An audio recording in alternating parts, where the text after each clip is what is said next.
बोईसरच्या मुख्य बाजारपेठेत ग्रामपंचायतीकडून आता फुटपाथवरील अतिक्रमण हटाव मोहीम। कारवाई दरम्यान काही स्थानिक महिला आक्रमक झाल्यानं तणावाचं वातावरण।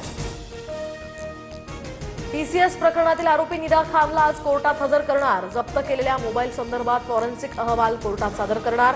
अश्विनी चैनानींसह 4 आरोपींच्या जामीन अर्जावर सुद्धा सुनावणी। संभाजीनगरातील एमआयएम नगरसेवक मतीन पटेलच्या अनधिकृत घरावर आज कारवाईची शक्यता। टीसीएस प्रकरणातील आरोपी निदा खानला याच घरात दिला होता आश्रय।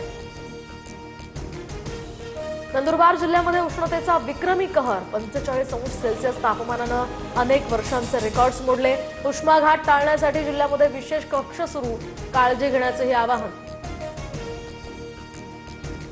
मध्य महाराष्ट्र, मराठवाडा आणि विदर्भामध्ये आज तुरळक पावसाची शक्यता, तर काही ठिकाणी विजांच्या कडकडाटासह पाऊस पडणार। हवामान खात्याचा अंदाज।